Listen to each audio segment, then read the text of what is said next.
Assalamualaikum warahmatullahi wabarakatuh. Halo teman-teman, berjumpa lagi dengan saya Nur Halimah, mahasiswa Fisika Universitas Diponegoro Semarang tahun angkatan 2018.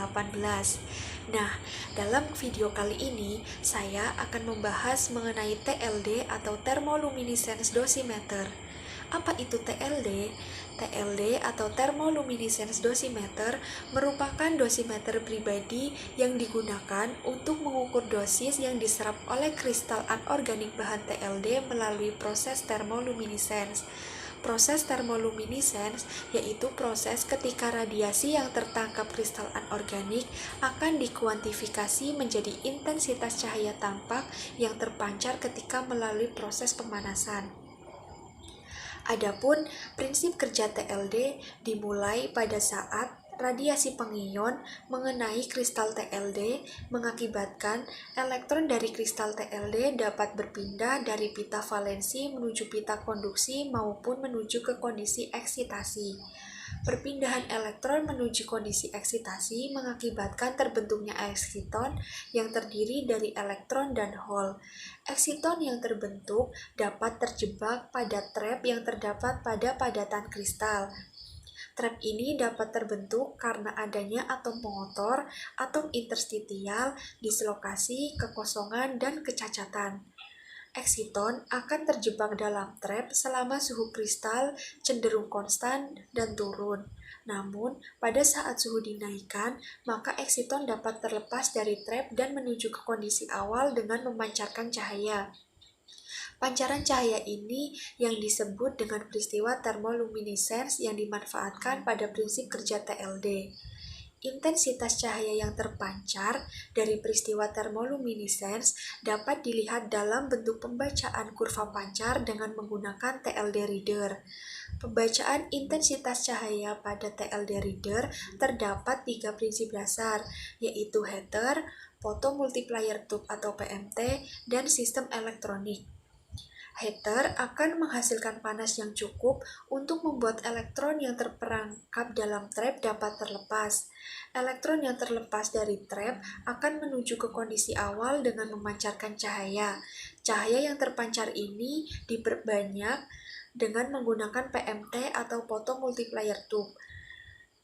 Emisi cahaya yang telah diperbanyak akan mengalami amplifikasi menggunakan tegangan tinggi sehingga dapat dirubah menjadi sinyal digital. Nah, dalam pembelajaran perkuliahan kemarin, saya telah mereview salah satu skripsi milik Mas Rianto dengan judul Uji Respon Kebergantungan Energi Foton TLD CaSO4dy Teflon buatan Bark, Eksperimen dan Simulasi. Nah, dalam skripsi tersebut, TLD yang digunakan adalah TLD CaSO4dy buatan Bark. TLD CaSO4dy Teflon merupakan dosimeter yang memanfaatkan peristiwa thermoluminescence dari fosfor kalsium fosfat dengan aktivator dysprosium dan bahan tambahan Teflon. TLD CaSO4dy buatan Bark mempunyai rincian-rincian bagian sebagai berikut. Yang pertama ada kaset TLD, yang kedua ada main body TLD. Adapun kaset TLD yang pertama yaitu bagian dosimeter yang terdiri dari 3 TLD disc. TLD disc dibuat dari material CaSO4dy Teflon dengan perbandingan komposisi massa CaSO4dy dengan Teflon adalah 1:3. Yang kedua ada main body TLD, yaitu bagian dosimeter yang menjadi wadah dari kaset TLD. Main body TLD terdiri dari 3 filter yang berbeda untuk setiap disc-nya. Dalam penelitian skripsi ini digunakan simulasi Monte Carlo and Particle Extended atau MCNPX. Pemanfaatan simulasi MCNPX salah satunya digunakan pada bidang radiasi, yaitu dalam perkiraan dosis serap pada dosimeter personal. Penelitian skripsi ini dilakukan di Laboratorium JKRL Nuklindo, Tangerang Selatan pada bulan Maret sampai November tahun 2020. Adapun langkah-langkah penelitian ini adalah sebagai berikut. Yang pertama, mempersiapkan alat dan bahan seperti laptop atau PC, notepad, jangka sorong, Total Commander, Visual Editor, folder program MCNPX, data sekunder, dan TLD sebagai objek penelitian. Yang kedua, melakukan pengolahan data eksperimen sekunder. Yang ketiga, menginstal program MCNPX dan software pendukung lainnya.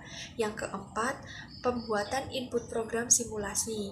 Yang kelima, running program simulasi. Yang keenam, pengolahan data keluaran simulasi MCNPX. Yang ketujuh, menghitung error atau kesalahan yang terjadi. Dan yang kedelapan, menganalisis hasil penelitian. Setelah dilakukan penelitian dan simulasi TLD CaSO4 daya teflon buatan BART, diperoleh hasil bahwa simulasi respon relatif kebergantungan energi TLD CaSO4 daya teflon buatan BART menggunakan program MCNPX menunjukkan kesesuaian respon dengan data eksperimen atau data sekunder yang baik pada energi di atas 65 keV dengan nilai error selisih terkecil mencapai 1,43% pada energi 84 keV. Kesesuaian respon simulasi pada energi tersebut membuat model simulasi dapat digunakan untuk memperkirakan respon kebergantungan energi TLD CaSO4 daya teflon BART pada energi di atas 1,3 MeV. Namun, pada simulasi energi di bawah 65 keV menunjukkan hasil simulasi respon yang lebih rendah dari eksperimen dengan error selisih yang cukup besar, yaitu mencapai 67,15%, yaitu pada energi 32 keV. Error atau selisih dapat diatasi dengan menggunakan faktor koreksi efisiensi termoluminescence. Faktor koreksi efisiensi termoluminescence ini memiliki nilai yang berbeda untuk tiap energi foton yang berbeda. Sekian yang dapat saya sampaikan dalam video kali ini. Semoga materi yang saya sampaikan bisa bermanfaat